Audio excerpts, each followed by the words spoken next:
I don't belong to you guys. You belong to us.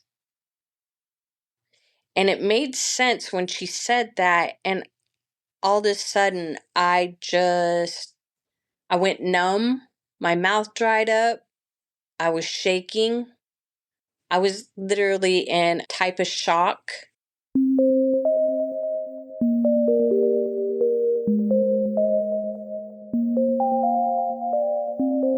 Hello, you are listening to NPE Stories. This is a podcast where NPEs can share their story. I am your host, Lily, and I found out I was an NPE through an ancestry DNA test that changed my life forever.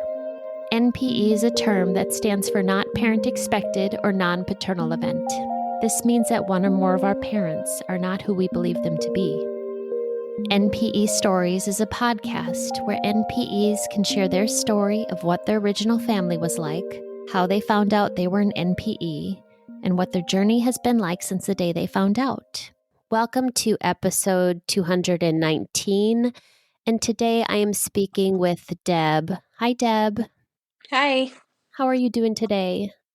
Grateful that you're here, Lily, and I appreciate you sharing your story and many others to help people in recent discovery get through. This is hard to talk about and share our stories and what we've been through, and it's kind of scary sometimes. So, yeah, thank you for being willing to do this. I was a nervous wreck when I shared my story back in season 1 or season 2. And did you want to talk about anything before your story? I think before we were saying you want to talk about a trigger warning. I do believe this story should come with a trigger warning, yes. Thank you. So listeners, here's a trigger warning for you if you need to skip or log off at this point. Okay, and Deb, let's find out about you. So normally we start with our family of origin so we get an understanding of your raising family. Why don't you tell us who you were raised with? Well, I was born in 1968 with my mother and father as I knew them at the time, and 3 siblings, so there was 4 of us kids. I have a sister 16 months older than myself, a brother who's 2 years younger, and then a sister 10 and a half months younger than him. So we went 1967 for my older sister. I was 68. My brother was 70. My sister was 71. You are the second oldest? Yes. Then? Okay, got it. Yes. And my parents were 21 and 23 by the time they had 4 kids. At the time, I believe my dad was in the military. No, I know he was in the military. He was at the Vietnam War. So the story goes my dad met my mom when she was already 5 months pregnant while home on leave with a friend in the city that my mom lived in at the time in San Jose, California. They met. She was 5 months pregnant. He spent the weekend there with her. And he left. They wrote letters. 5 months later, they were married. So we already knew. Well, I didn't know until I was 11 that my sister was a half sister. The home that I was raised, the raising home was very dysfunctional. There was a lot of sexual abuse, physical abuse, drug use, and it got to the point where it finally was noticed. And some things had been turned in, but I had gone to a school nurse and turned in, what had been happening in the home. Police did show to the house. They scooped up all 4 of us kids. They took us to the police department and to the hospital for pictures and evaluation for the abuse. All 4 of us kids show signs of both kinds of abuse. We were then pulled out of the home. I was 7, second grade. All 4 of us kids pulled out of the home. They took my oldest sister, who's, like I said, 16 months older. They took her in one cop car, and they took me, my little sister and brother, in another cop car.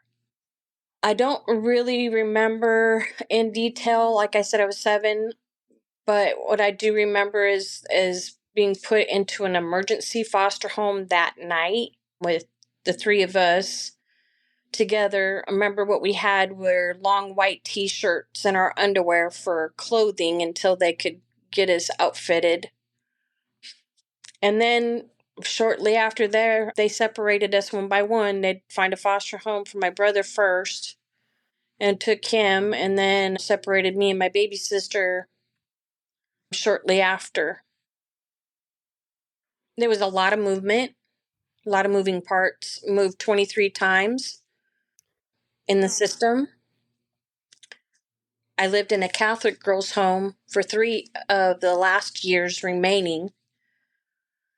My oldest sister and I got to spend, we were in different group homes at Maryville, of course, because, they separate you by age groups. So even though we were at the same facility, we were segregated. The last year that we were there, of the total 3 years we were there, my little sister got to join us and she went into her own age group. So we did get to see each other more than we got to see my parents or my brother. But it was very rough. The things that I also remember, the abandonment before the abandonment, where my mother would go off to a truck stop and hitchhike a ride with a trucker and go across country, leaving us alone with our dad, who was very, very abusive in every way. Um, and it just was never good. I find out, this is really going to be all over the place, but I found out later that my dad fathered a child with my mother's sister. So I thought I had a sister cousin. I didn't find that out till I was 51. But they both had many, many partners outside of each other. Dad was a street sweeper at night, so mom would throw her little parties and we were to be seen and not heard type thing. So yeah, there was just a lot. But now in this time that we were apart, we did get to go to court every few months. When we did go to family court, all of us kids would be sequestered in the kids' room of the court, or we got to see each other and would be elated, excited beyond words to be back together again. As we had a trauma bond, we knew something that nobody else did. And that's what we all went through together. The first 4 years, we only saw each other basically in court, or if we had a visitation every other weekend. If my sister's foster mother wanted to bring her to like my foster mother's place, or vice versa, because a lot of our visitations for years were monitored. So we couldn't just be alone with them until we started doing, Maryville was the part where we started doing like the family counseling, that we got visitations every other Sunday, because my mom could only come to see us one Sunday and then the next Sunday go see my brother, because we were in different counties or different cities within the county, which was, by the way, LA County. I was raised in Southern California. LA County was, lots of many cities.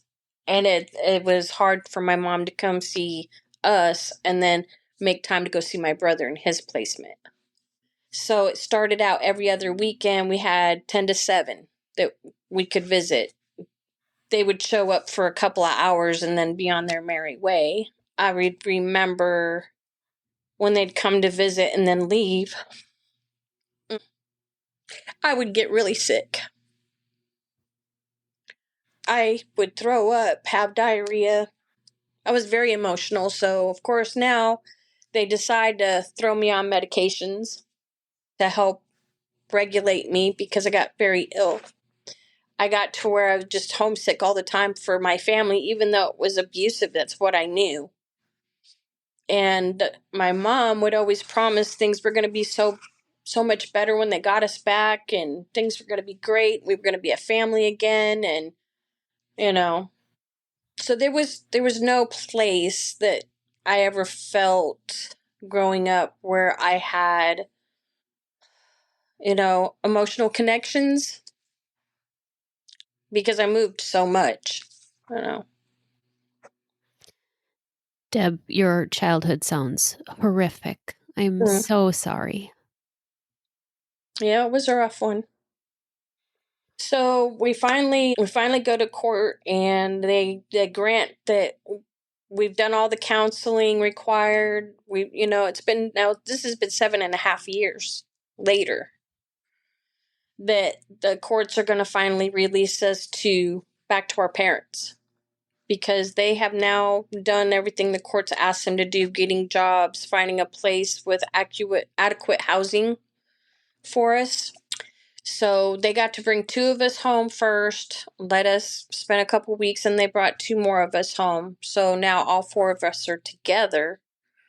And it was a culture shock, you know, all four of us being together, and then, new schools again, new everything was just new and unfamiliar.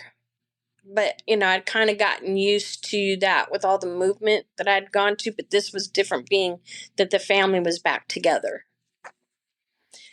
The reunion and excitement was very short lived, as we realized not too much had changed within the home. Mom was still using and doing and selling drugs to make up, she said, her words, to help financially provide for our school clothes, our needs. She wasn't making enough. Together, they weren't making enough money to make ends meet to support the four of us, the rent and everything else. So when I realized that they were still using and selling mostly marijuana, I felt like my heart sunk, because right then and there, I knew I'd been lied to, and things weren't going to be as rosy as we had been promised. We had a social worker, I still remember his name, Chris Saragusa, and he would make home visits to come and check on us periodically. And he said that they would never call and warn us when they were coming, they would just show up.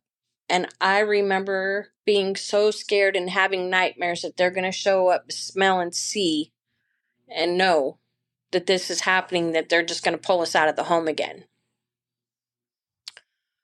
I had accepted that this is what it is. And, you know, my sisters and I would get into arguments or whatever, and my dad would pull us up out of the room and say, "You guys want to fight? Okay, let's fight." And he would tell us to stand across from each other and slap one another, which No. we didn't want to do. Tammy slapped Debbie. Now Debbie slapped Tammy. It's like, no, we don't want to, but you want to fight when you're by yourselves. So if you're going to fight, let's fight. So he would pit us against each other. And if we didn't, you know, we paid the price with him. Same as if we got into an argument with anybody outside, if we didn't address that person and take care of it, we got taken care of again when we got home. So he was more of a drill sergeant. He was never like a dad. There was no love. There was just rule of thumb, We were under his thumb all the time and ridiculed, but it was just really rough. I got to the point where I just said, enough's enough, and I ran away. I was only gone for a couple of days with a girlfriend that lived actually in the building next to the building we lived in. And I stayed with her for a couple of days. And then I got found out.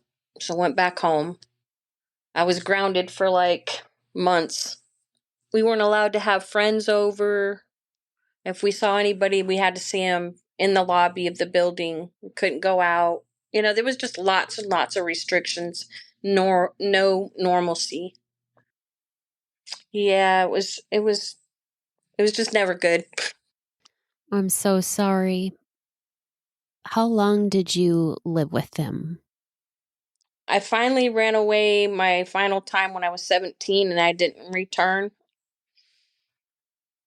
I met a boy in the Navy once I turned 18, and I felt like I was okay to go back and visit my mom, that I would be safe to do so because now I'm 18 and months had gone by and I came with my boyfriend and the door was pretty much slammed in our face till about a year later when we came back again and we were let in and I started a relationship again with my mom. But it again was very short lived. I ended up moving to Texas with this boyfriend once he got out of the Navy, and I was gone for 2 years. I ended up getting married, and I had problems with getting pregnant. So after 3 years of marriage, my husband decided that he wanted to divorce. Mm. So we got a divorce, and I had to move back home because I had nowhere else to go. I had nobody and no ties. I hadn't formed any kind of relationships that were healthy. So I returned back home where my mom wanted me to work for her. I didn't want to work for her because I had to pay her rent to live there. I had no job skills, but she was a phone sex operator at this time. She wanted me to work for her, and I told her no. She wanted you to work for her as a phone sex operator? Yes. Oh, your mom. Oh, Deb, I'm sorry. Mm.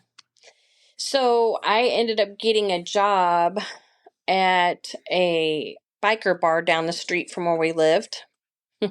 I had just turned 21 and I thought, why not? It was a Sunday afternoon and I went in to have a beer and I was talking to the bartender. They needed help. And so I started a job there that week. And I went home and I told my mom I got a job and I will pay you $150 a week when I get my first paycheck. And that went on for about 6 months.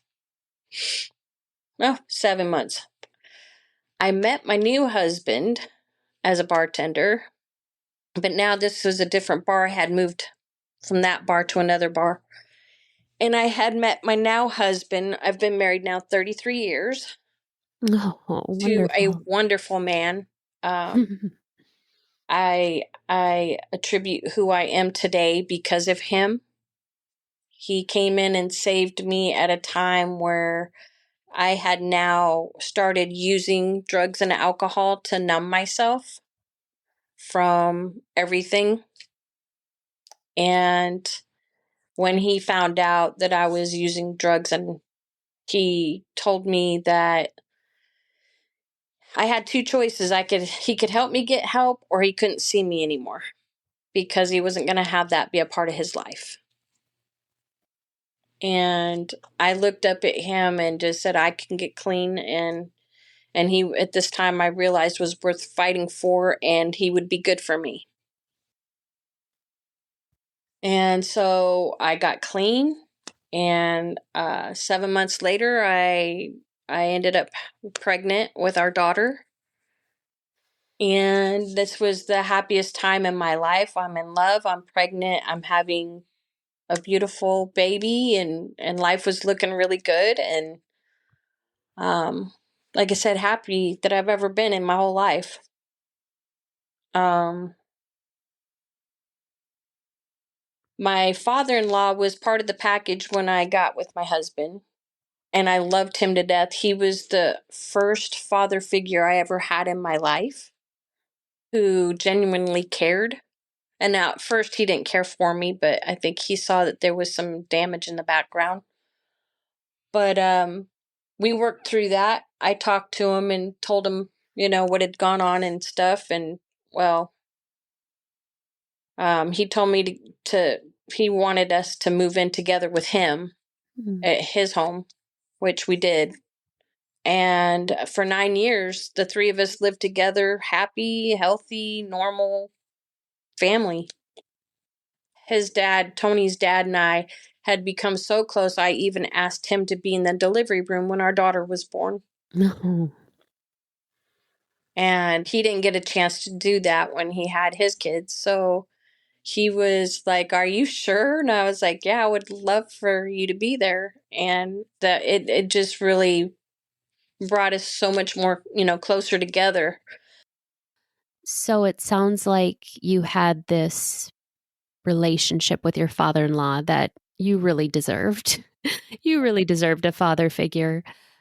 Did you still have your birth certificate father, the dad you were raised with, in your life at this time? Were you talking to him? No. Yeah, absolutely. How did you find out you were an NPE? Mm. Oh, well, this is interesting. So at the time, I had a relationship with my mother. Now we had moved to Oregon because my father-in-law had passed away, and I moved to Oregon with my family to be closer to my mom and start and try to have a decent relationship again. And she finally decided to leave my father and move to Tennessee with us. Thought everything was going to be fresh and new and exciting, and she became very ill. I became her caregiver. And 2021, I saw a DNA on sale through Ancestry online for $59. And I thought, I can afford that right now. I'll take it and see if I can talk my cousin into taking a DNA test later to prove whether she was a sister cousin or not. And when I told my mom I had taken the DNA test, I didn't realize till after the fact that her behavior during that time waiting had changed. It's like Mm, hindsight's 2020. yeah. Um, she would just ask really bizarre questions and say she wasn't sleeping well, and just a lot of things were happening with her that I couldn't put my finger on. Asking me questions like, "Give me 3 reasons why you love me, and don't use humor as one of them because it's a given." And I couldn't think of anything I could say that I could put my finger on, that I could say, "Oh, I love you," or "I love you for this reason." I could say, "I love you because you're my mom," but there wasn't a whole lot of respect there.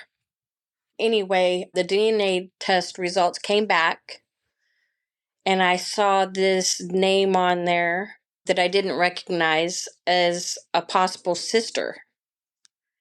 And so I told my mom, I said, "Hey mom," I said, there's a relation, and it looks like her symptom organs show that she's a sister. So that means dad had another child, you know? And she's like, "Really?" And I said, "Yep." And I said, "Now I'm going to contact her." And I started putting my feels out there. I looked her up on Facebook. I got, you know, 2 more people showing up under her, which I thought, probably her kids. And when I reached out, finally got in touch, she had let me know that there's no way she could be a sister because she was already 65 years old. I was almost 53. My dad would have been way too young to be her father. Hmm. So it was like trying to look at different things. And I said, "Well, who is this person, under you?" And she goes, "Oh, that's my son." "Who's this person?" "That's my niece." And I was like, "Okay, how am I related to your son and your niece?" She goes, "Deb, I don't belong to you guys. You belong to us." And it made sense when she said that. And all of a sudden, I went numb. My mouth dried up. I was shaking. I was literally in a type of shock that I couldn't believe that my mom had lied to me my whole life, that he was my father. I couldn't function. I was so tight that 2 days later I was in the hospital getting a scope put down my throat to retrieve something that had gotten stuck in my esophagus and had been there for over 5 hours. I couldn't Oh, get it to go down. When they intubated me to go get the what they call a food bolus out of my esophagus, said there's no way that should have gotten stuck there, because it Oh. was too small. But they chalked it up to, the shock and anxiety that I was still experiencing at that time. It had only been 2 days. Immediately, after I left, I told my mom, I said, I can't believe you and I can't be here anymore right now. I need to go figure this out. I came home. Of course, the first thing I did was pour myself a drink. Mm-hmm. And just sat and just in daze for a while. And then I called my aunt back because I found out she was actually not my sister. She was my aunt. And I called her back. And then I found out my dad was still alive, that her brother was my father. But we didn't know. She said it was one of her 4 brothers. Now he's one of 9 kids. He's the oldest of 9 kids. Mm. So she said the only one I believe that could have been your dad is Tim, my brother Tim. He's the only one. The timeline where you were at, that kind of stuff, it only lines up that you could be his. Then she had talked to other family members about me. And so then my phone, after we hung up, my phone started ringing with relatives that wanted to know who I was, and, lots of questions coming my way. And I said, I don't know, somebody needs to take a DNA test. So my dad took a DNA test, and lo and behold, it came back, and I got a phone call. No, I got the results back on my end first, and I made the phone call. And he answered the phone. I said, "Good morning, Dad." And he said, "Ah, shit." Oh, shit. That was his response. What the, Mm. but we had been carrying on now for weeks in conversation, getting to know each other, and we felt like this was probably going in the right direction. And yeah, it came back that he was my biological father. So I ended up taking a trip just weeks later. I couldn't leave. I had to have my esophagus stretched before I could go on the trip because I was still having problems with keeping, having swallowing problems. Oh. So they wanted to wait for the trauma to be released from the actual sticking, that I wanted to get that taken care of. So when I went to California, I wouldn't end up choking on something. That is so scary. I've never heard of that one. I've heard of a lot of horrific trauma responses in the body. So they stretched your esophagus? Yeah, they've had to go in now twice, and I still have a problem with swallowing to this day. Mm. And it's been 4 years. Oh. So, I mean, just been 4 years. Like April 30th was the day I found out in 21. So then I flew to California, and my dad and my brother met me at the airport. And my dad put my sister on a plane in Dallas where I was at a layover, and she got on the plane with me and flew the rest of the way to California. So I got to be with my sister too. Oh, wow. So my sister and I met with my dad and our brother, and which still sounds weird to say out loud, Mm-hmm. but and then when we got back to his house, there was a news team at his house. Oh. And they wanted to do a story on me meeting my dad for the first time, because it was almost Father's Day. It was a couple of days away from Father's Day. And so they did. They did a story, and it went nationwide. Oh. Mm-hmm. And I had no idea that was going to happen. I was caught off guard. I'm meeting my dad, my brother, my stepmom, his wife, their kids, all. And now I've got this room with a reporter and a person talking, asking me questions, and I was just a mess. I mean, I know looking back at it, I'm like, oh my God, I could see my own nervousness, my excitement and my energy was just dumb. I mean, that's already so overwhelming meeting all of your paternal family members, but then to have the news team there, oh, Mm-hmm. that's a And lot. having no idea that it was happening. Oh no, that is so much. It, it really was. Oh my God. I was like, what in the world, you know? So then I spent the next 2 weeks there. Actually, the next day, we drove to Carson City, Nevada, so I can meet two more aunts, an uncle, all my cousins. We had a family reunion of 21 family members that showed up, that flew in from all over the United States. It was quite overwhelming, but exciting. Considering the family you came from and here having all of these family members show up to meet you, that's such a juxtaposition. It's wow. How did it feel meeting all of these family members? I felt like I was just at a really cool party, and it was just a whole bunch of nice people. I didn't, I was like, well, I felt comfortable in at home. I didn't feel, I just, like if you were to go to a random, get together and you found your zen, it's kind of like how it was for me with them. Oh, nice. Um, they they ended up doing something that everybody in the family does, something about a coffin. They measure you for a coffin, and it's just a thing they do. And I'm sorry. I haven't heard this one. I hadn't either. It was quite a surprise. Well, my husband finally joined me there the last weekend, and during the family reunion, my husband did join me down there. So they decided to measure Tony and I together for our coffin.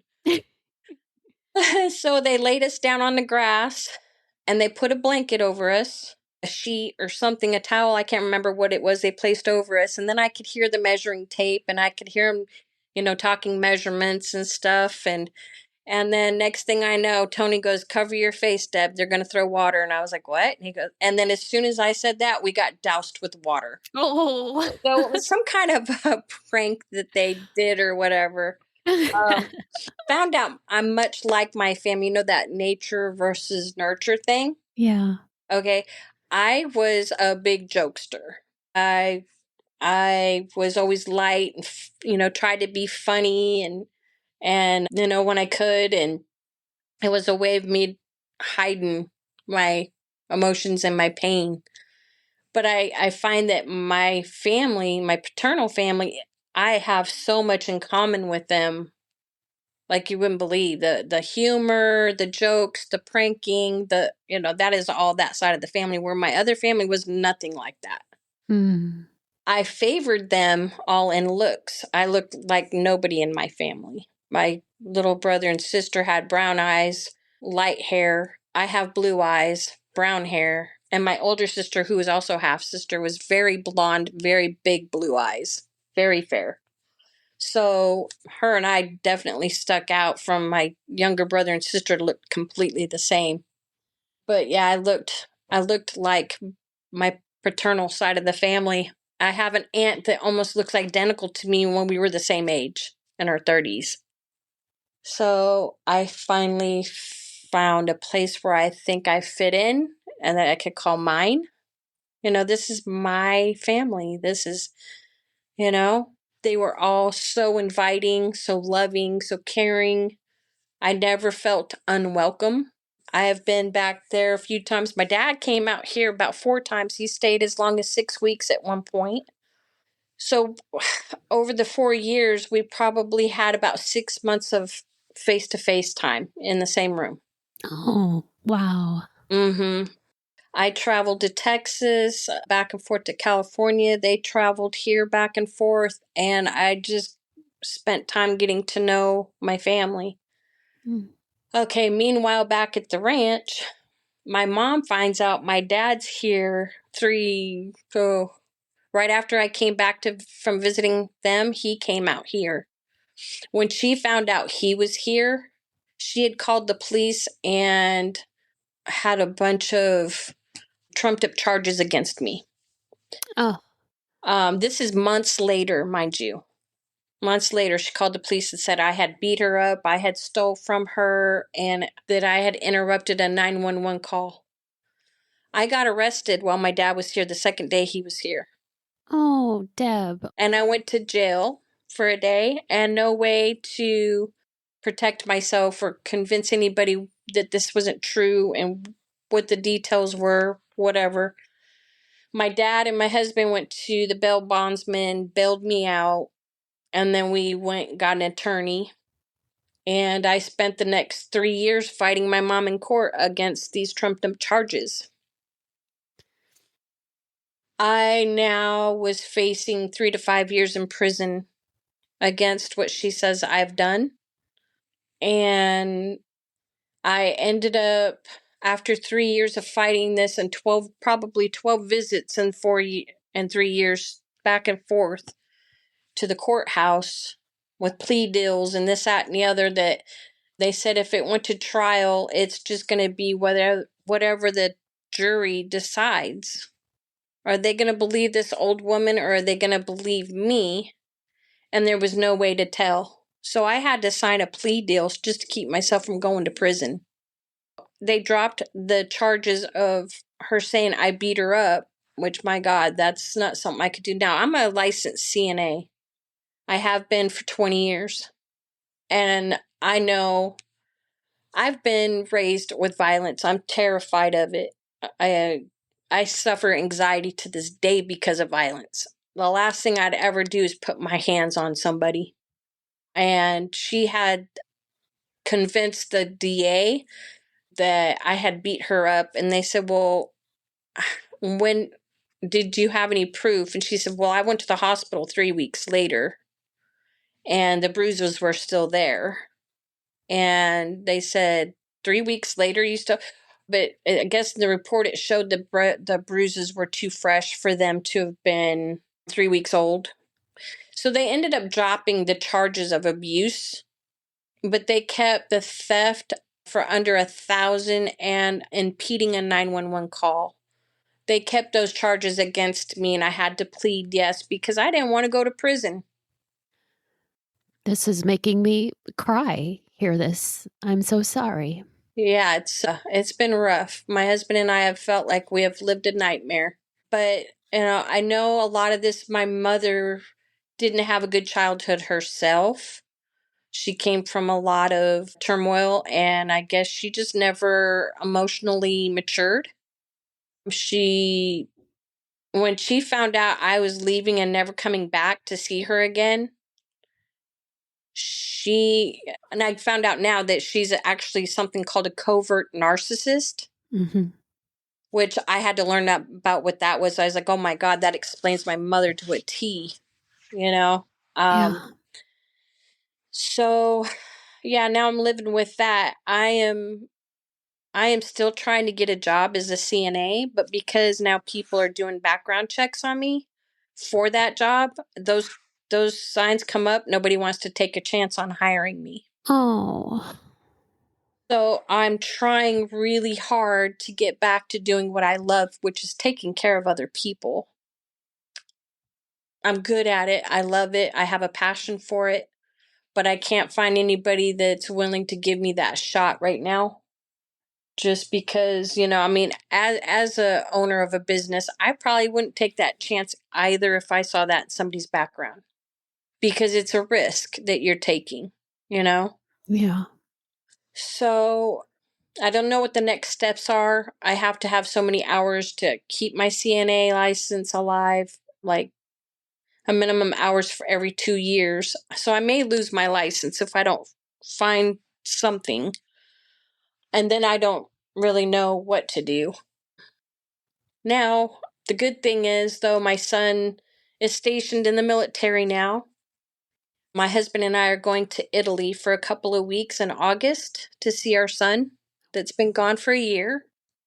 And when I get back, I just have to put my nose to the grindstone and find something at the age of 57 to Mm-hmm. start over to do. And I have no idea where I'm going to start, but I know I finally got rid of the toxicity in my life and not having you know.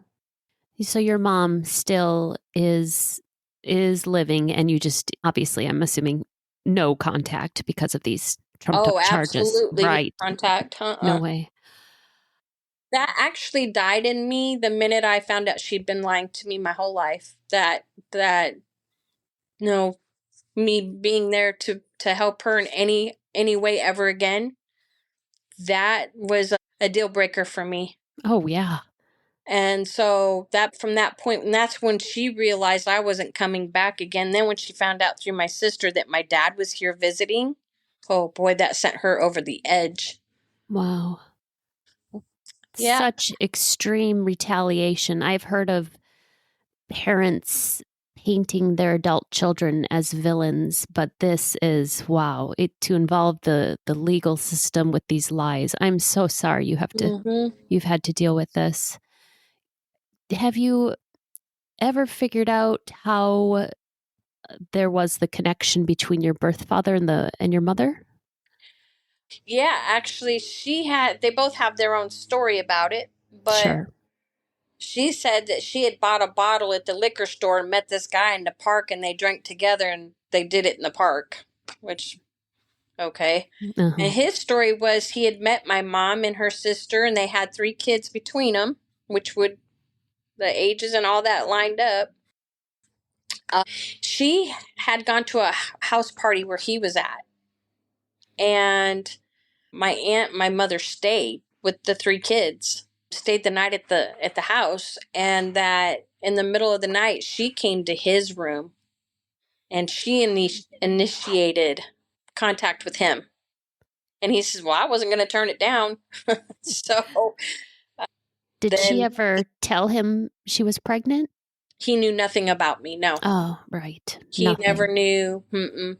And she was married at the time to who I thought was my dad, my I guess they call it birth certificate father. Yeah. She was married for a short while. I mean, and he was off at the war, and she's out, gallivanting around. And yeah, he had no clue about me, and I didn't find out till I was almost 53 about Mm. him. So it's a journey for all of us. And this is where I feel like it's so, it can be so bittersweet when I hear these stories of these beautiful reunions. I guess, do you call them unions, reunions, where you meet and are accepted by your paternal family, but then at the same time there's so much turmoil still going on with some members of your raising family at the same time. That has to be so tricky, so difficult. Yeah, there's no contact with any of that family. The My BCF died a year before I found out, and my brother is in prison. Another sister, she's in drug rehab, and then I have one in the hospital dying of kidney failure Oh. from drug use. And Deb, if people wanted to learn more about your story or get in contact with you, would you be open to that? Sure. What would be the best way to get in touch with you? That would be debscales25@gmail.com. I'll put your email address down below in the show notes. Deb, this was quite a story. I can completely understand why we started with the trigger warning. Mm-hmm. Uh, I I had some tears for you in this episode. It's so hard I'm to hear. sorry. No, don't you be sorry. I'm so sorry for so much of what you've been through, and you share it so well. So thank you so much for coming on and telling everything that you've been through. I really appreciate it. Yeah, I appreciate you too, Lily. These stories are here for us to identify with. If you are an NPE and would like to share your story, email npestories@gmail.com. You do not have to give any identifying information. If you are an NPE and would like to share your story, I'd like to hear from you. Subscribe to this podcast to hear more. Come heal with us.